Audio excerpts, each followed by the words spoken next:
called him the boy who laughed at the gallows. Even decades later, long after the courthouse had rotted to timber and the last wagon tracks faded from the red dirt, old folks still whispered his name, as if it might tear open something best left buried.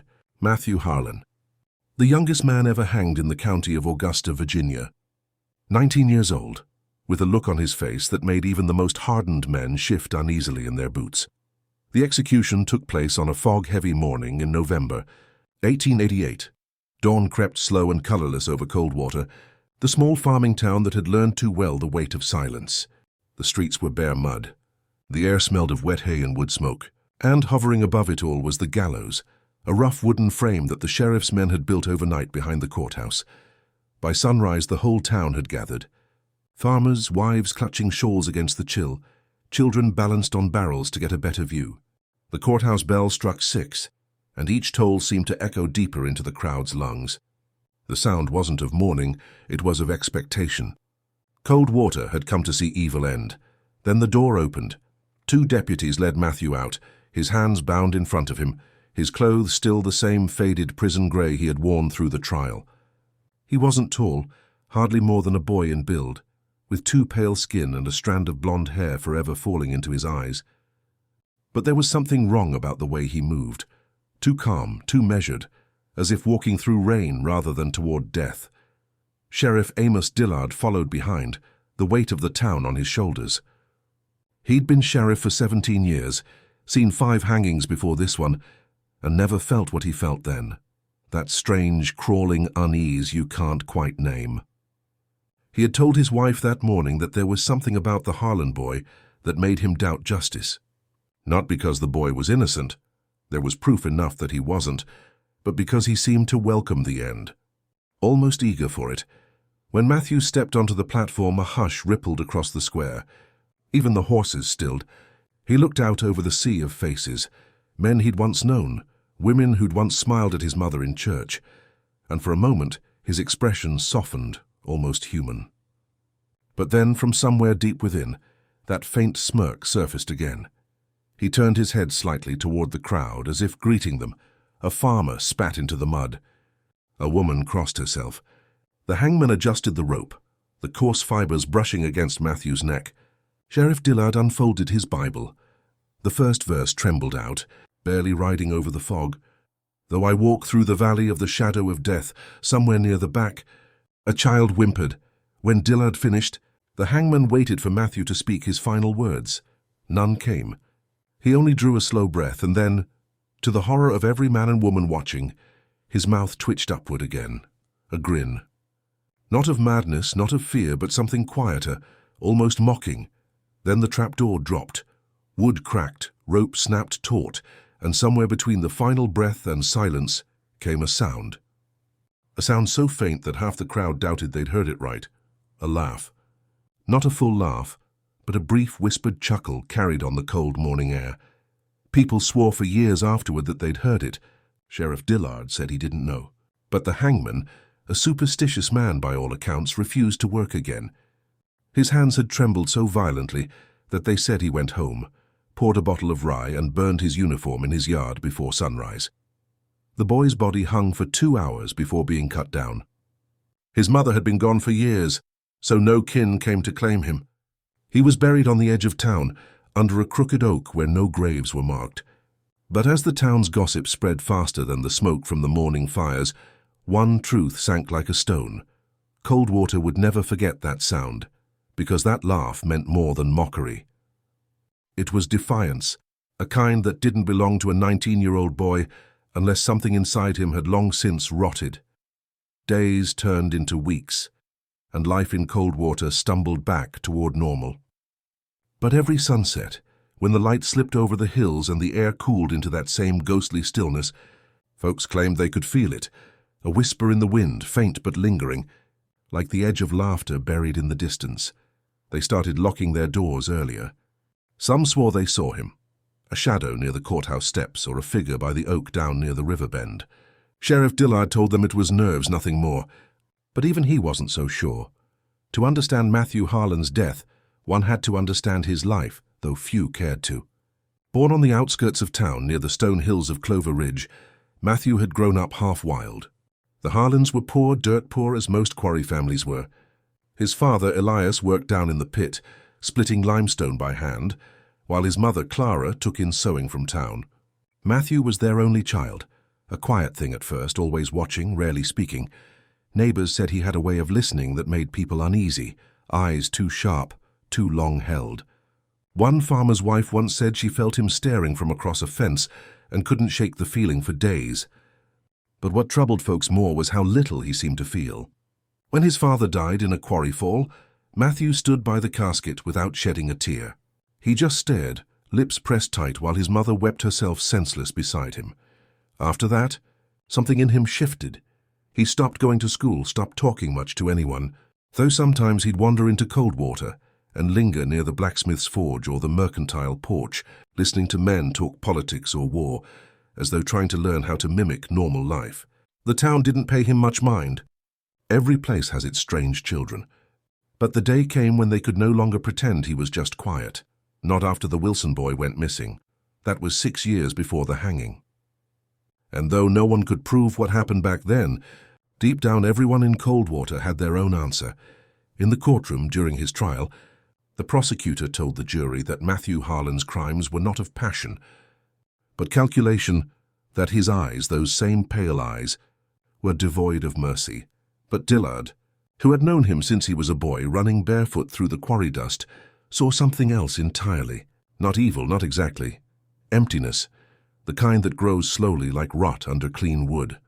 On the night before his death, the sheriff had gone to his cell. Matthew was sitting on the edge of the cot, staring through the bars toward the black window beyond. Dillard asked him if he wanted to pray. He didn't answer, just tilted his head and smiled that faint, unreadable smile.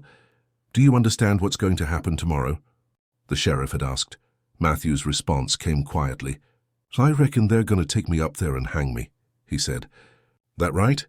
"That's right," Dillard said. Matthew nodded once. "Then I got nothing left to worry about." The sheriff wanted to believe it was bluff, that the boy was scared beneath the stillness. But when the morning came and the rope settled around his neck, Dillard realized he'd been wrong. Matthew wasn't afraid at all. He'd made peace with something no man should ever make peace with, the idea that life was already over long before it ended. And so the story began, not at the Gallows, but in that farmhouse on Clover Hill years before, where rain beat against the windows and a boy learned to smile when the world should have broken him. What happened in that house would explain the rest. The laughter, the murders, the silence that fell upon Coldwater like an early frost. Because the truth of Matthew Harlan isn't found in the noose that ended his life, and it's buried deep in the years that shaped him. And what came before his final laugh was far more terrifying than the sound itself. The year was 1880, and winter had split Virginia in half, fields frozen solid, the Shenandoah dusted in frost, and the sky a pale, merciless grey. In the hills outside Coldwater stood the limestone quarry, a ragged wound in the earth where dozens of men worked until their hands bled raw. The pit was loud with the sound of hammer and chisel, echoing between the walls like thunder trapped underground. Elias Harlan was one of them, a man carved by hard labor and silence. He was 38, spare in words and heavier in drink than he should have been, but no one could fault his work. Each winter, he promised this would be the last season he'd break stone. Each spring he returned anyway. For men like Elias, the quarry wasn't a choice. It was the only thing left. That January morning he walked to the pit before sunrise, boots crunching over frost, the handle of his lunch pail frozen to his glove. The foreman, Carver, barked orders through a wool scarf, his voice hoarse from the cold. "Move that load by noon. I want it split and stacked before the snow hits." By 10 o'clock, the walls of the quarry shimmered under a weak sun. The workers stripped their coats and kept swinging, their breaths coming out in bursts like smoke. The ground was slick from thin sheets of melting ice, a cruel mix of cold and sweat that made footing treacherous. One slip and a man could vanish into the pit below. It happened fast. A shout, a scuffle of boots, then silence. When the men looked up, Elias Harlan was gone. Someone peered over the ledge, and the sight below froze them all. Elias lying twisted 30 feet down, the broken gleam of his lantern beside him, the red of his blood seeping into the white dust. By the time they climbed down to reach him, it was already too late. They carried the body home on a wagon of splintered boards. The wind howled across Clover Ridge as the cart bumped along the frozen road. Inside the farmhouse, Clara Harlan was mending fabric under candlelight when she heard the door. She turned, thread still between her fingers. Anne saw the men stepping in with their hats clenched against their chests. She didn't need to be told. Her scream rattled the windows. Matthew was 12 that day. He watched from the doorway as his mother threw herself onto her husband's body, sobbing, pleading, her hands smearing red across his shirt. The men muttered prayers, uncomfortable, their eyes darting toward the boy. But Matthew didn't cry. He didn't move at all. He simply stared, his small frame stiff against the wood, his expression unreadable. The funeral took place 3 days later, a bleak affair in a misting rain. Clara fainted twice during the service, while Matthew stood by the grave, his face pale beneath his cap. Afterward, as the others trudged back down the path, the preacher offered to walk them home. Clara thanked him, but Matthew shook his head. "We can manage," he said softly. It was the first and last time anyone heard him speak that week. That night, the house seemed colder than usual. Rain leaked through the window frames, tapping against the tin basin on the floor. Clara sat by the fire staring into it, a bottle of whiskey in her lap. Matthew watched her from the stairs, silent, motionless. When she realized he was there, her voice slurred. "Go to bed, Matty." He didn't move. "I said go to bed," she snapped, her eyes glassy. He hesitated, then turned and crept back to his room. But he didn't sleep. He lay awake listening to her cries drift through the thin walls, followed by hours of silence, then the clatter of a bottle rolling across the floorboards. From that night on, something in the house began to rot. Clara stopped sewing, stopped cooking most days. Some mornings, she never rose from bed at all. Matthew did what he could, fetched water, chopped wood, fed the mule, but there was a hardness taking root in him. Talking to her felt like speaking into a well. His words went down but never came back up. By spring, the neighbors had started whispering. The widow Harlan hadn't been to church in months. The boy was seen wandering fields alone until dark, sometimes barefoot, sometimes carrying a dead bird or a handful of stones, tossing them into the river for hours. There was a darkness growing in the Harlan place, they said. Grief turned sour. One morning, the preacher rode out to visit. He found Matthew sitting on the porch steps, sharpening a pocket knife. The boy greeted him politely, though the stillness in his tone was unsettling. Inside, the preacher found Clara passed out in her chair, one boot still half-tied, the table littered with empty glasses. He sighed, placed a hand on her shoulder, but she didn't wake. When he turned to Matthew, the boy was staring at the window, at his mother's reflection in the glass. "God's watching over her, isn't he?" Matthew asked quietly. The preacher swallowed. "He always is, son." Matthew looked back down at his knife. "Then maybe he should look somewhere else. She don't want him here." That answer lingered in the preacher's mind long after he left. The next Sunday, he mentioned it to Sheriff Dillard over coffee. They both agreed it was just grief talking. Boys lost their fathers. Sometimes they hardened early. But deep down, Dillard remembered the boy's eyes from that day, wide, unflinching, the kind of stare that didn't fit his age. As months passed, the isolation grew. By the end of the summer, the Harlan farm was overrun with weeds. The chicken coop lay empty. Clara rarely left her bed, her body hollowing under the weight of her drinking. Matthew stopped attending school altogether. Some said he'd been expelled, others that he simply stopped showing up. When autumn came, he took to wandering the woods behind the quarry, disappearing for entire afternoons. The workers would spot him at the edges of the hills, sitting on a rock and watching, unmoving, as if waiting for something only he could see. One evening, a worker named Tom Lacey approached him. "Boy," he called out, "this place ain't for you. Get on home before dark." Matthew didn't reply. He just turned his head slightly, the fading sunlight catching his blank stare. Later that night, Tom told the others, "He's got the same eyes as his old man, but there's nothing behind them now." Winter came again, sharp and cruel. Clara barely spoke anymore. She'd sit by the fire, whispering Elias's name in her sleep, sometimes mistaking Matthew for him, clawing at his shirt and begging for forgiveness. Matthew never pushed her away. He just stood there, letting her sob into his chest until she fell quiet. By morning, She often didn't remember. It was the week after Christmas when the preacher came knocking again, this time because no one had seen smoke from the Harlan chimney in days. The door was unlocked. The fire had long gone out. Inside, the house was still as stone. He climbed the stairs, calling their names. Matthew was sitting on the floor beside his mother's bed. His head was bowed. A thin layer of frost covered the window pane, making the light in the room look ghostly. Clara lay on the bed, eyes closed, skin grey-blue. The empty bottle on the floor had frozen solid. She wouldn't wake up, Matthew said flatly, not looking up. The preacher stood frozen in the doorway. "How long has she been like this, son?" Matthew shrugged. "Since 2 nights ago. I tried to shake her, but she wouldn't move." He spoke the words so calmly that it chilled the old man more than the air did. They buried Clara next to Elias, on a hilltop just outside the valley. Only 5 people came: the preacher, the undertaker, Sheriff Dillard, and 2 quarry hands. The sky hung low and heavy, threatening snow. The wind tugged at Matthew's coat as the first flakes began to fall. When the service ended, the preacher handed him his father's old Bible. "She's with him now," he said gently. Matthew looked down at the book in his hands and smiled faintly. "I suppose that depends on where he ended up." It was a simple remark, but the preacher couldn't shake it for weeks afterward. From that day on, the farmhouse grew quieter than any place alive should be, ignorant of what waited ahead, the things that would come to stain Coldwater forever. The townsfolk went back to their lives. But every few days, someone would mention having seen the boy again near the quarry rim, unmoving, watching that deep black pit. And though no one could name the reason, most crossed the road rather than meet his eyes, because there was something about the way he stared, like a boy searching for something at the bottom of that pit. Or perhaps something that was already staring back. Spring returned to Virginia in slow, uneven breaths. The frost melted.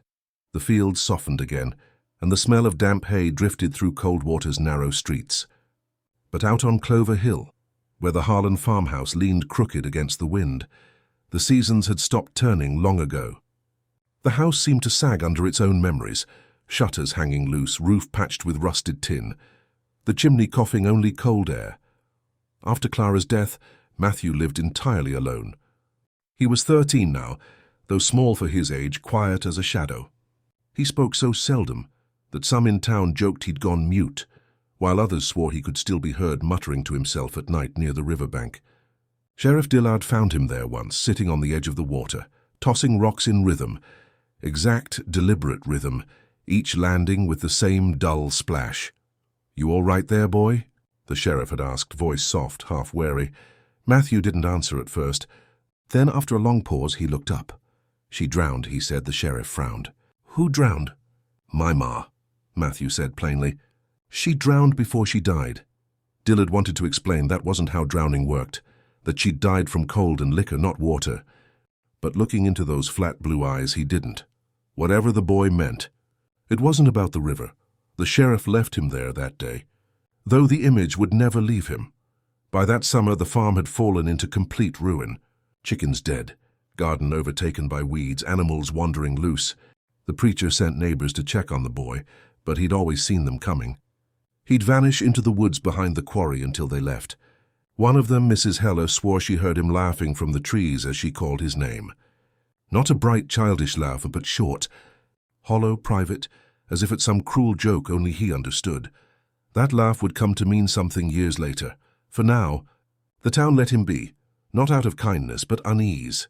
Rural folk favored pity for orphans, but not for ones who made them uncomfortable. Over time, the Harlan place became both warning and legend. The house God forgot. Young boys dared each other to run up the porch steps and slap the door, though few stayed long enough to try.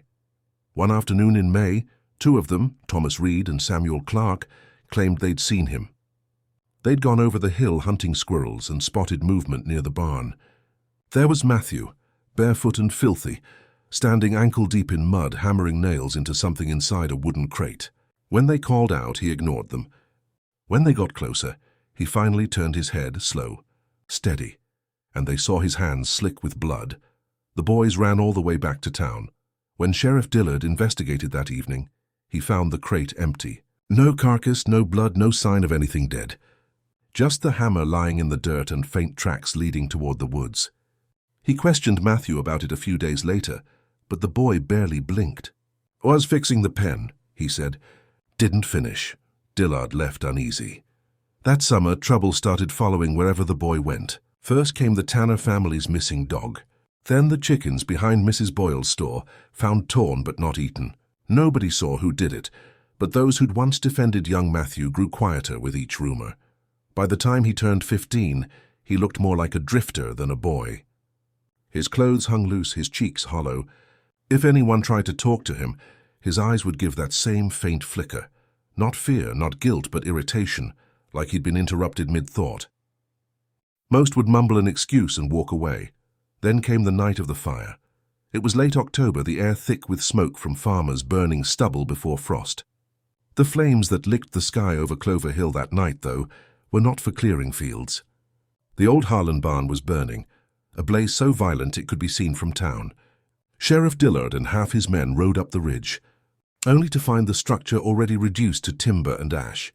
Matthew was sitting on the ground nearby, a few scratches on his face, soot streaked over his hands.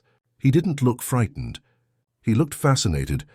The sheriff dropped to one knee beside him. What the hell happened here?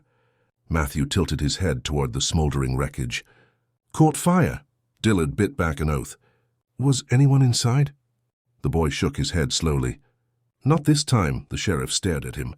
"What do you mean, not this time?" Silence. The boy turned away. "Matt," Dillard said, softer now. "Did you do this?" He gave the faintest shrug. "I wanted to see what it'd look like if the light stayed. At night." Dillard glanced at the glowing coals, forcing down the cold in his blood. "You could have killed yourself."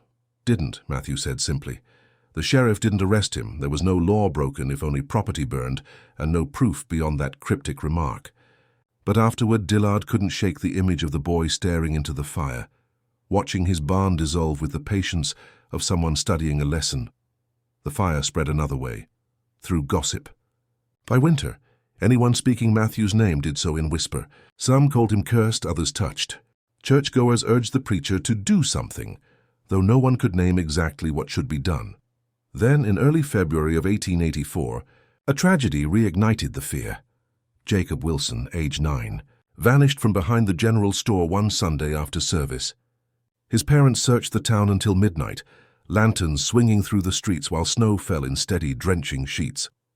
Tracks in the mud led toward Clover Hill and stopped at the foot of the Harland gate. When the sheriff arrived, he found Matthew sitting on his porch with a lantern beside him, quiet as always. The footprints matched the boy's small boots. The sheriff confirmed it himself, but Matthew only said the same words he always did. "I never saw him." The search continued at dawn. They combed the yard, dug through the collapsed barn, checked the woods, no sign. The preacher led prayer groups through the following week, hands held tight as though faith could force the truth to surface. But no one ever found Jacob Wilson's body. After that, the Harlan boy was no longer a curiosity. He was fear itself. Parents drew their children closer when he walked through town. Farmers refused him work. Boys who once dared to mock him had nightmares for weeks after one cold stare from across the street. He had become the ghost of something still living. And though Sheriff Dillard lacked proof, he could feel it pressing down on every breath in the valley. Something inside that boy had gone irretrievably wrong, but Dillard's conscience held him back. Arresting a child wasn't the same as proving guilt, and he couldn't make the town hang suspicion on what might never be solved. He told himself the boy would grow up, fade from memory. He should have known better, because evil, when nurtured in isolation, doesn't fade. It matures quietly. And on Clover Hill, among the ruins of 2 graves and 1 broken farmhouse, Matthew Harlan's silence was becoming something far more dangerous than anyone could yet name. It was learning how to speak. By the spring of 1884, Coldwater had lost its calm. Small towns survive on sameness. The same sermons, the same gossip, the same rhythm of lives repeating themselves. But after Jacob Wilson vanished, sameness turned to tension. Folks locked doors they'd never locked before. Mothers kept children home from Sunday school. And when the name Harlan passed through conversation, it carried the weight of a curse. Sheriff Amos Dillard barely slept. He'd ridden the hills every day for a week after the boy's disappearance, searching ravines and creeks, combing the quarry itself.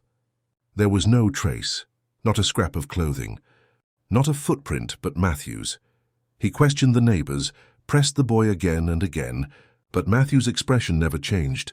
I never saw him. Same words, same tone. No anger, no remorse, just certainty. Dillard leaned on the corral fence that night, watching the boy's silhouette inside the farmhouse window. The dim lamplight threw his shadow tall and crooked on the peeling wall. It wasn't right, the sheriff thought. No child of 13 should sit alone like that. No light, no sound, only that figure still as stone. But pity warred with suspicion, and the sheriff couldn't act on feelings alone. Days turned into weeks. Life trickled forward, brittle and false. Then came June, the month when whispers grew into something louder. The Wilson family, refusing to stop searching, offered a reward. Soon strangers came through Coldwater. Bounty hunters and hired men, their questions loud and crude. They asked about the Harlan boy. They asked what really happened behind those boarded windows. The town gave half answers, glances, and silence. One evening, the preacher rode up to the farm alone. He found Matthew behind the house, kneeling in the dirt with a shovel. The preacher called out gently, "Matthew, son, you've been much on my heart lately." The boy didn't look up. "Why?" "Because you've been alone too long," the old man said. "No man, least of all a child, should dwell among the dead." Matthew set the shovel down. His fingers were dark with soil, nails rimmed black. "You came to bury someone too?" The preacher blinked. "What do you mean?" Matthew pointed at the ground. A narrow, uneven patch of dirt turned over beside the old fence. "Had to bury the dog. Thought I'd do right by it." The preacher's stomach knotted. "What dog?" "Found it by the quarry," the boy said simply. "It weren't anybody's anymore." The old man nodded stiffly, but when he glanced at the ground again, he saw no cross, no marker, just freshly dug soil, darker toward the middle, as if it had been opened more than once. He felt his pulse quicken but said nothing. Some things were better left unspoken, at least until daylight. That night, the preacher went straight to Sheriff Dillard's home. They talked long after dark. Dillard listened, jaw tight, thumb tracing the rim of his whiskey glass. There was no proof and only unease. But unease in Coldwater spread faster than fact ever could. 3 days later, someone scrawled words in coal across the side of the general store. "Harlan killed the boy." By morning, half the town had seen it. By noon, men were whispering about taking matters into their own hands.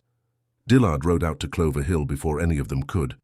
Matthew was at the porch, sitting with a book in his lap, a Bible, Elias's old one. He didn't stand when the sheriff dismounted. He only turned a page calm as rain. "You been hearing what folks are saying?" Dillard asked. "I hear a lot," Matthew replied. "Don't mean I listen. They're saying you took that Wilson boy." Matthew closed the Bible. "Then they're wrong. They think you buried him up here." Matthew looked past him toward the open field. "You dig long enough, there's always something in the ground." "Ain't always mine." The sheriff felt sweat gather under his collar despite the evening chill. "These people don't scare easy," he said. "Best you stay clear of town a while." "I don't go where I'm not wanted," Matthew said. But he did. That was the problem. In mid-July, a group of farmhands drinking at the tavern spotted him lingering by the stables. When one shouted, "Hey, murderer!" the boy didn't shy away. He just grinned, that same crooked grin from the Gallows years later, and kept walking. 5 men followed him into the street throwing curses. Someone threw a stone. It struck his shoulder, but Matthew didn't flinch. He turned to face them instead. "Go on," he said softly. "If you're gonna, then do it." The men grew quiet. Something in his stillness unnerved them more than any threat could. They cursed again, but none of them stepped closer. When he turned the corner and vanished into fog, none followed. The next morning, one of the men packed up and left town without warning. Over time, the fever died down. No body, no evidence, only talk, and talk eventually exhausted itself. By autumn, the Wilsons moved away, and Coldwater pretended to return to normal. But underneath that calm, something had cracked. People spoke softer, moved quicker, trusted less. When the preacher passed the Harlan place, he crossed himself. Sheriff Dillard kept an eye on the boy. He didn't find malice in him, only that same emptiness, and that was worse. He thought of his own son, 10 years old, bright and loud. How a child could twist that way he didn't understand. Maybe it wasn't wickedness. Maybe it was the absence of everything else. One November afternoon, the sheriff stopped near the quarry again. He saw Matthew standing at the edge, staring into the pit where Elias had died. His arms were folded, the wind tugging his threadbare coat. For a long moment neither spoke. "Shepherd Creek runs under there," Dillard said at last. "Deep enough to swallow a man whole," Matthew nodded slowly. "It takes what it wants," the sheriff studied him. "You ever come here to remember your father?" Matthew's gaze didn't move from the dark below. "I come to listen," he said. "To what?" "The quiet," Dillard frowned. "That all you hear down there?" Finally the boy looked at him. "Sometimes it sounds like breathing." The sheriff left that day with a chill he couldn't explain. Winter followed quick behind. Snow folded over the hill and buried the quarry in white. The Harlan place disappeared again beneath silence, refusing to die yet never alive. When travelers passed through Coldwater, they heard the same half-tale about the boy who never cried, never prayed, and might have buried more than grief on his land. No charges were ever brought against him. No proof was ever found. But among the older men at the tavern, when whiskey blurred caution, someone would always bring it up. The way the light had caught on Matthew Harlan's face that night by the fire. How some swore it wasn't fear in his eyes, but fascination. A strange kind of wonder, they said. The same look a child might wear while watching something small break. Not out of cruelty, but curiosity. Years would pass before anyone realized that was exactly what it was. Curiosity. Cold, deliberate and growing. Waiting only for its next chance to reach for something that still moved. By 1887, people had stopped pretending that Coldwater was ordinary. What had once been gossip had become caution, and what had once been suspicion had hardened into belief. The name Matthew Harlan now carried weight like a curse. Children whispered it to scare each other. Parents warned of it when they spoke about evil. And the preacher spoke of redemption only carefully, because everyone knew there was one soul in town who didn't believe in it. The sheriff had spent 3 years trying to keep peace, though peace had become impossible. He'd watched Matthew grow from a boy into a man, thin, pale, quiet, like grief carved into flesh. Something had shifted in him in those years alone. He didn't meet people's eyes anymore. He avoided daylight. Yet his presence still lingered through town like smoke. A mere glimpse of him slouched at the edge of the ridge was enough to send shivers through anyone who saw. That year, Coldwater faced the kind of tragedy that no rumor could contain. Early in March, the body of a local man named George Remley was found behind his smokehouse, throat cut. The ground was frozen stiff, no clear footprints except one, half covered in mud, but small enough to raise alarm. It didn't take long for the town's fear to find its target. "Get him," someone shouted at the tavern that night. By dawn, a crowd had gathered near the courthouse, demanding the sheriff lay hands on the Harlan boy. Sheriff Dillard, heavy from sleeplessness and conscience, rode up Clover Hill yet again. Matthew was 20 now, taller but still narrow, his face unreadable. When Dillard arrived, he found him splitting wood beside the empty farmhouse. "There's been a killing," the sheriff said, dismounting. Matthew looked up. "Plenty have been." "This one's different," Dillard replied. "People say you were near Remley's place 2 nights ago." "I was walking," Matthew said. "Who can ask the trees?" The sheriff studied him. "Well," he said carefully, "you'll come with me now. Just for questions." Matthew wiped his hands and stared toward the horizon. "How long?" "As long as it takes," Dillard said. The boy nodded. "Then you best bring your Bible, Sheriff." Dillard didn't understand then, but those words would haunt him. The interrogation lasted all afternoon. Matthew sat at the desk, elbows on his knees, gaze steady, unmoving. He denied nothing, but he never admitted anything either. He answered every question with an absence. "I don't remember, maybe, and could be." It unnerved even hardened men.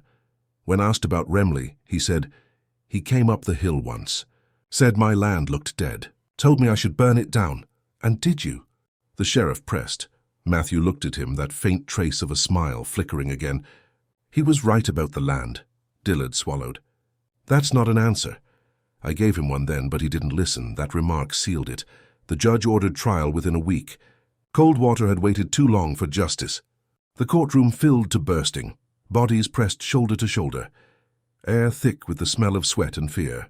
The prosecutor, a wiry man from Staunton, stood before the jury and spoke with righteous fire. "This young man," he declared, stabbing a finger toward Matthew, "has been walking among you for years while darkness gathered around his name. You all whispered it, You all feared it, and now the truth stands before you." Matthew sat silent the entire time. No plea, no protest, no emotion, Sheriff Dillard testified reluctantly. His words came slow, heavy with guilt. "I can't say he killed the man, but I can say he doesn't fear what comes after," the crowd murmured. The prosecution built its story on fragments, footprints, rumors, Matthew's long history of isolation and suspicion.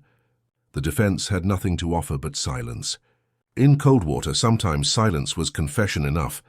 On the third day, the jury returned, 11 men who'd once avoided his eyes now forced to judge him. The verdict came cold and fast, guilty.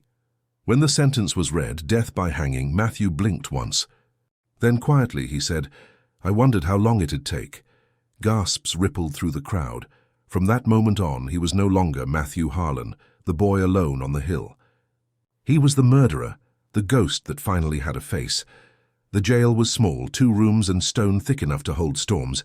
Sheriff Dillard spent many nights outside the cell, listening.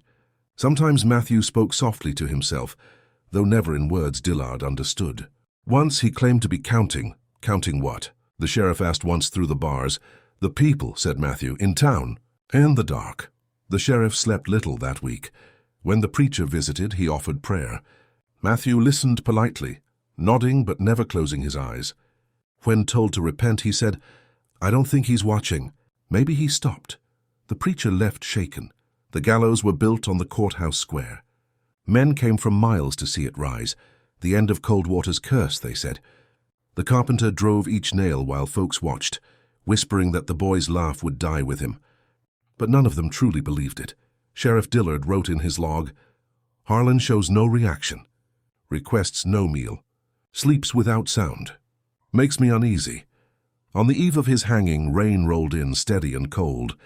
Dillard entered the cell one last time. Matthew sat up on the cot when he heard the key turn. "Tomorrow," the sheriff said, voice thick. "You've got one last chance for words." Matthew nodded slowly. "Then I'll keep them," Dillard frowned. "I've kept everyone so far," Matthew smiled faintly. "Words don't stop the rope." The sheriff wanted to ask him why the silence, why the cruelty, why the calm, but he couldn't. He didn't trust his own tongue near that boy anymore. As he left, Matthew said something soft. "You won't forget me." He was right. The next morning, as the crowd gathered beneath a gray sky, Matthew walked out into the square, hands bound, chin high. He climbed the wooden steps without being forced, paused only once to look at the horizon, and then turned toward the people who'd feared him half his life. Sunlight flickered against the rope. Sheriff Dillard stood with the Bible, voice trembling as he read the psalm. He could barely hear himself over the murmuring crowd, and when the hangman asked Matthew if he had his last words, he simply smiled. It wasn't a nervous smile. It wasn't shame. It was something harder, complete understanding. The crowd drew breath as the trap released, the rope tightened, and then came that faint, chilling laugh, low, short, certain. It carried through the fog like a final confession. When they cut him down an hour later, the wind had stopped moving. The sheriff couldn't speak. The preacher could only whisper what everyone already knew. Nothing in that laugh belonged to mercy. Years later, they'd tear down the courthouse. The gallows would be burned, and still, whenever autumn fog crept over Coldwater, some swore they heard a laugh in the distance, thin, quick fading into nothing. Matthew Harlan was dead, but his silence remained, a hollow echo pouring from the earth itself. The boy who laughed at the gallows was gone, yet the town he'd come from was never the same again. For evil doesn't vanish at the end of a rope. It lingers where it was believed to live. After the hanging, the town of Coldwater breathed as though it had been holding its lungs for years. The spectre of Matthew Harlan was gone. They told themselves that justice had finally drained the poison from their lives. The blacksmith reopened his forge, the tavern filled again with laughter, and the preacher's voice rang strong and steady each Sunday. But Sheriff Amos Dillard didn't share their relief. He had watched too closely to forget. The sound of that laugh, brief, effortless, unmistakable, followed him home like a presence. It wasn't joy and it wasn't madness. It was acknowledgement, as if Matthew had seen something nobody else did. 3 nights after the execution, Dillard woke from a dream soaked in sweat. In it, he stood again before the gallows, but the platform was empty. Only the rope swung gently in the wind. When he turned, the entire crowd had vanished. He was alone. Then faintly from somewhere behind him came the sound, that same soft laugh echoing through the fog. He left his bed and poured whiskey until dawn. The next morning the preacher knocked on his door. The old man's eyes were heavy, his skin pale against the sunlight. "You ain't been sleeping," he said gently. Dillard shrugged. "Doesn't matter. It's done." The preacher hesitated. "A soul like that doesn't end with a rope. There's reckoning left over." "Then let God do the reckoning," Dillard muttered, setting down his glass. "I've done my part." But even as the words left his mouth, he knew they weren't true. He rode back to the now-abandoned farmhouse on Clover Hill the same week. What stood there was ruin. Roof half-caved, windows shattered, weeds growing through every crack. Inside, dust coated the floor like ash.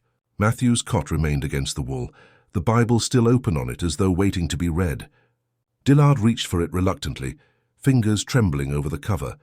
Inside were marks, faint scratches, shallow carvings that looked almost like numbering. 1, 2, 3. Dillard traced the lines. There were 23 in total, uneven, segmented, etched by knife or nail. He counted again. 23. That night in his office, he opened the case file on George Remley's murder. He read through the witness accounts and evidence lists for the 100th time. There had been 23 cuts on the man's body. Coincidence, he told himself, but logic wasn't enough anymore. He began visiting the graves. Elias and Clara Harlan, buried side by side, their stones weathered into illegible ruin. He found the preacher there once, praying quietly. Dillard asked him, "You reckon he made peace at the end?" The preacher shook his head. "He didn't seek peace, Sheriff. He sought understanding. That's worse. What's there to understand? Evil doesn't question itself," the preacher said solemnly. "But emptiness does, and sometimes it learns to enjoy the sound of its own silence." After that conversation, Dillard could no longer go near the courthouse square without feeling watched. Some nights, he'd ride past the site where the gallows had stood, and the wind would seem wrong, too still, too heavy. He started drinking more, spending hours in his office staring at the Bible Matthew left behind. Its pages smelled faintly of smoke. His deputy, Clyde Weaver, tried to pull him back to reason. "You did right, Amos. You gave the town closure." "That boy was poison." Dillard shook his head. "Poison doesn't laugh when it dies." Weaver frowned. "You think he was innocent?" "I think he was hollow, just a shell, and we filled it with what we feared most." Weeks passed. The sheriff's hands trembled when he wrote his reports. He began to hear small things. A knock at the window when no one was there. A creak of the gallows wood even though it had been burned. Rumors swirled of voices near the ridge at night. Laughter on the wind. Cold Water wanted to forget. But forgetfulness has its own price. In August, a group of children playing near the old quarry found something buried just beneath the surface of mud. The discovery spread fast. Sheriff Dillard rode hard to the scene, the sun pounding against his back. In the hollow beneath a half-broken ledge, they uncovered bones, small brittle belonging to a child, age roughly 9 years. The sheriff stared in silence. "It's him," one of the men whispered. "Jacob Wilson." Dillard didn't answer. He felt his chest tighten, as though air had turned to glass inside him. If it truly was Jacob, then the boy they had hanged was guilty after all, evil made flesh. But if so, why had Matthew smiled before death? Why had his silence sounded like calm instead of guilt? And more unsettling still, why did the sheriff almost feel relieved that the bones had been found? He spent that night in his office, alone, the lantern flickering. The journal in which he recorded each case sat open beside him, the ink smeared by trembling hands. He wrote, "Found the bones, found the truth, but truth won't quiet the laugh." By autumn's end he'd resigned. No explanation, no farewell. His deputy found him gone one morning, his badge left on the desk and a note beneath it that read simply, "Justice doesn't end on rope or in dirt. It ends when silence learns to speak." Cold Water continued without him. The quarry closed. The Harlan farm collapsed into dust. The town aged, rebuilt, forgot, at least on the surface. But sometimes, decades later, travelers spoke of a sound in the hills. A man humming to himself near the broken oak, voice low and calm. When they called out, he never turned. When they drew closer, he'd stop. And then, faintly, they'd hear it. The laugh, Short, certain, final. The sheriff's burden never left Coldwater, because the truth didn't die with Matthew Harlan. It lived every time someone wondered whether evil begins as cruelty, or simply as the silence of a child watching the world fall apart. Years rolled by, smoothing rough edges but never erasing them. By the 1890s, Coldwater looked almost new. The quarry had shut down and turned into pastureland. The courthouse, once stained by fear, was rebuilt in brighter brick. Children grew up hearing stories, but rarely believing them.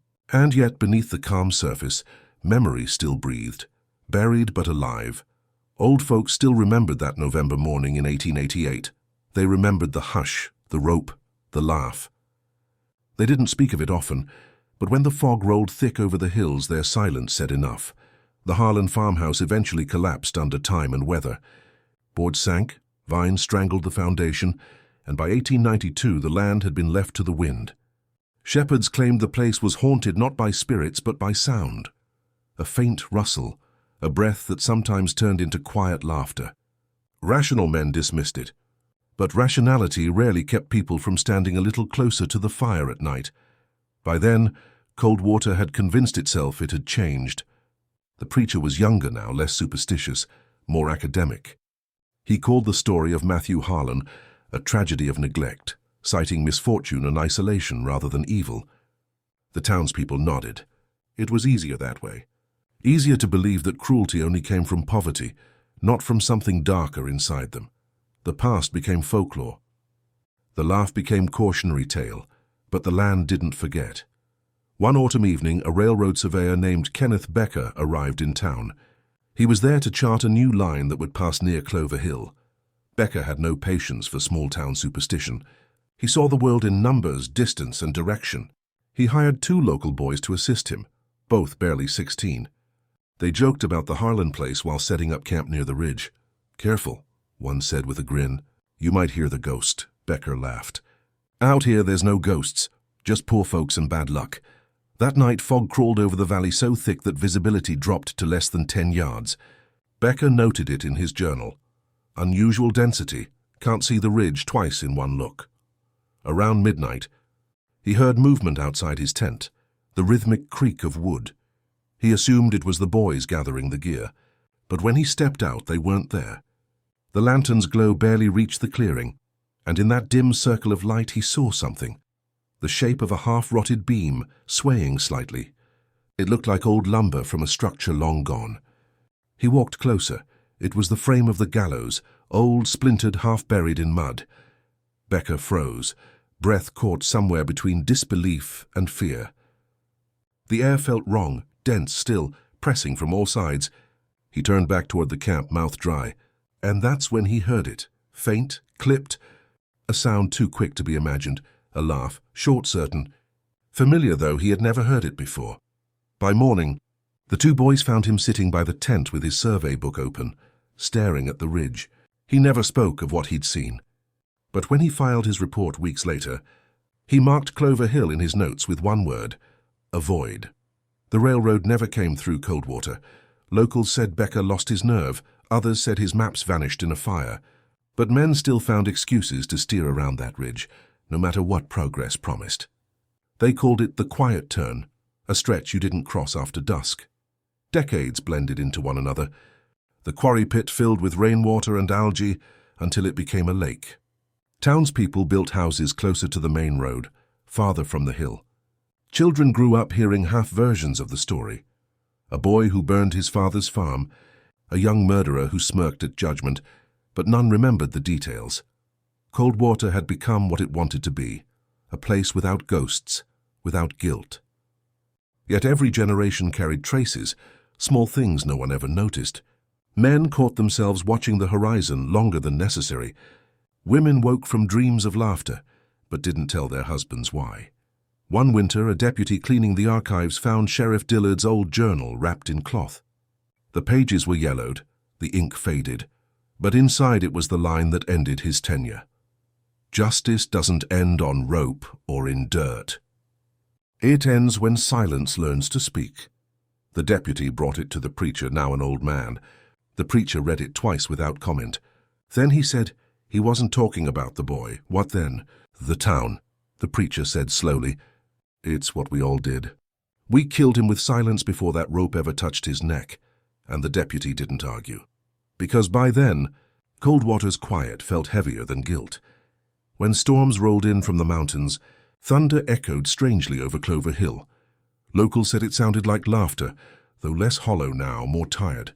The preacher joked it was the land reminding them of Mercy. But Mercy had already forgotten this place. The last person to live near the ridge was an old trapper named Nolan Hayes.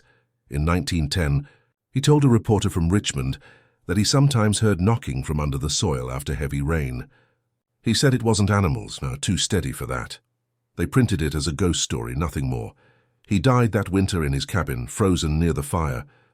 The shovel by his door was half covered in mud. The townspeople buried him quietly without mentioning where he'd lived. Clover Hill remained untouched. By the time the 20th century came, the story had faded into myth entirely. The laugh turned into metaphor, the boy into lesson. They called it a tale about loneliness, about how the heart decays when nobody listens. But the wind across Coldwater still told the truth, in its own way, that the past doesn't fade, it mutates. It hides in habits, in silence, in the spaces between words, and sometimes, when fog drifts low over the town square, a sound moves through it, slight, fleeting, gone before anyone can prove it was there. A quiet laugh, carried by air older than memory, a reminder that Coldwater didn't escape its curse. It only renamed it. Time buried the story of Matthew Harlan, the way moss covers a gravestone, slow, silent, unintentional. By the 1930s, Coldwater had grown into a modest town with electric lights, a railway spur nearby, and people too busy surviving the depression to linger on the past. The name Harlan barely surfaced anymore. It lived only in rumors, in the cracks of sentences spoken by men who believed more in ghosts than in history. But history has a way of waking up when ignored. In the autumn of 1933, road crews clearing land for a new state road cut through Clover Hill for the first time in decades. The workers were young, most from out of town. To them, the place was only another patch of stubborn earth. They tore down brush, leveled ground, and dug past the remains of the old Harlan foundation. A few blackened stones, warped iron nails and ash. Around midday, a worker named Lewis Tate struck something with his shovel that didn't sound like soil or stone. When they brushed it off, they found a plank of wood. Beneath it, buried shallow in the dirt, was a box. The lid had rotted, but inside remained a collection of small water-wrecked pages. Tate laughed. Old grocery lists, he said, until he saw the handwriting. It was Sheriff Dillard's. The papers were fragments of his missing journal, entries never completed. The first few were ordinary, case notes, supply ledgers, but further down his writing turned uneven, frantic. Can't sleep. The boy's voice isn't gone. He didn't learn from us that we learned from him. There's someone on the ridge at night walking the same line he once did. Not there when I look. If anyone finds this, don't dig. The foreman dismissed it as old local madness, but that night, several men quit the crew. They told their wives they'd heard someone laughing out near the low ridge while the fog crept through the valley. For the rest, work continued. But shadows unnerved even the new generation. Someone was always glancing east, toward the place the locals still avoided. Weeks later, when the surveyor came to photograph the progress, his assistant noticed something peculiar in one of the glass plates during development. Amid the pale streaks of fog, through gaps in the brush, stood the faint outline of a figure. Tall, hands at his sides, face turned just enough to seem human. When printed, the image was faint, but clear enough to bother the men who saw it. One of them murmured, "That old story was true." Then, another spat and said, "Even if it is, it ain't ours to finish." The plate broke a day later. Over the next months, the new road cut straight past Clover Hill. Drivers said it made their horses uneasy. Later, when cars replaced wagons, accidents happened too often on the same curve. Every time locals blamed the fog, but every time survivors claimed they'd seen someone on the road, a man standing perfectly still, smiling as they passed. By 1950, the town had paved the streets, replaced the church bell, and built houses where the old Gallows once stood. The laughter had become a historical footnote, a folktale for tourists. Teachers spoke of it as morality fiction. the wages of neglect. But generation after generation, there were always a few who refused to repeat the tale aloud after dark. Those who did said they dreamed the same thing that night, a man at the bottom of a quarry, whispering through dirt. The preacher's grandson, who'd inherited the church, kept one of Dillard's recovered pages framed in his study. The ink had nearly vanished except for one line still legible beneath lamplight. "Evil teaches us to listen." He claimed he sometimes heard the paper crackle, though no air moved.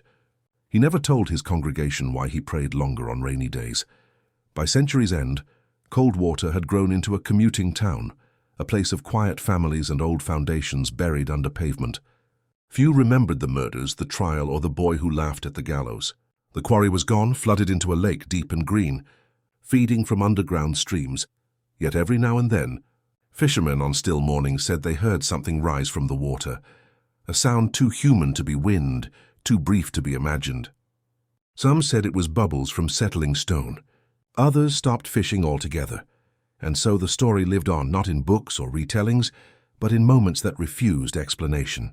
In a sheriff's journal found beneath a farmhouse, in a road where engines failed for reasons nobody could find. In that whisper of laughter that seemed to shift with the fog. By the time Coldwater's centennial arrived, the mayor included the tale in his speech as local color, a reminder of darker times. The crowd chuckled politely. The band played. Children ran through the square where the gallows once stood, chasing fallen leaves. No one noticed the old man in the back who didn't smile. He was frail, bundled against the wind, his eyes sharp and grey.